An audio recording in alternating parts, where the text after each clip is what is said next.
ဇလန်းကောင်းစဉ်ညလေကောင်ကလဲတန်နေမျိုးလေးတစ်မျိုးရဲ့အစွန်အဖျားလေကွင်းနေကြရွာဟောင်းတရွာမှာဒီနေ့အထိဘယ်သူမှအဖြေမရှာနိုင်တဲ့ထူးဆန်းတဲ့ဖြစ်ရတစ်ခုရှိခဲ့ပါတယ်အဲ့ဒါကတော့လာပြင်းညတိုင်းမှာကြားလေးရှိတဲ့လဲပိန်းတန်ပါပဲလွန်ခဲ့တဲ့နှစ်ပေါင်းများစွာအဲ့ဒီရွာမှာဦးဆန်ဖူးဆိုတဲ့လဲသမားကြီးတယောက်ရှိခဲ့တယ်သူကတရွာနဲ့တရွာကုံကူးရင်း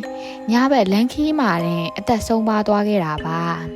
ဒါပေမဲ့သူတေဆုံးသွားတာတောင်သူ့ရဲ့လဲကြီးရတော့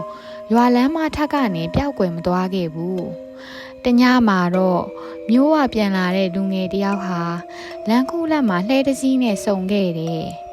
လာတာနေတာကြောင့်လမ်းကထင်ထင်ရှားရှားမြင်နေရပေမဲ့အဲ့ဒီလှဲနောက်ကနေလိုက်လာတဲ့အခါထူးဆန်းတာကလှဲပိန်းတန်ကိုသာအကျယ်ကြီးကြားနေရပြီးလှဲမောင်းသူရဲ့ပုံရိပ်ကတော့နှင်းမြူတွေကြားမှာဝေဝါးနေခဲ့တယ်။ဦးလေးရွာထိပ်ထိပ်လိုက်ခဲ့လို့ရမလား။အဲ့လိုမျိုးလူငယ်ကလှမ်းမေးလိုက်တဲ့ခါမှာတော့လှဲသမားကတုံ့ပြန်မှုမရှိပဲလက်ရက်ပဲခေါ်ခဲ့တယ်။လူငယ်ကလှဲပေါ်တက်ထိုင်လိုက်တဲ့အချိန်မှာတော့တကိုယ်လုံးစိတ်ငနေအေးဝါပြီးလှဲပေါ်မှာတင်ထားတာတွေကကုံစီတွေမဟုတ်ပဲဟောင်းနွမ်းနေတဲ့အဝတ်ဖြူပတ်ထားတဲ့အထုပ်တွေဖြစ်နေတာကိုသာတွေ့လိုက်ရတယ်။ရွာထိပ်ကိုရောက်ခံနီးမှာတော့လှဲသမားဖြည်းဖြည်းချင်းလှည့်ကြည့်လာတယ်။အဲ့ဒီချိန်မှာလာတာတာအောက်မှာမြင်လိုက်ရတဲ့မျက်နှာကအသားရည်မရှိပဲအယိုးစုကြီးတစ်ခုလိုဖြစ်နေပြီး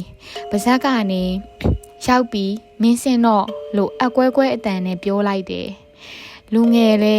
ကြောက်လန့်တကြားလှဲပေါ်ကနေခုန်ဆင်းပြီးနောက်လှည့်ကြည့်လိုက်တဲ့အခါ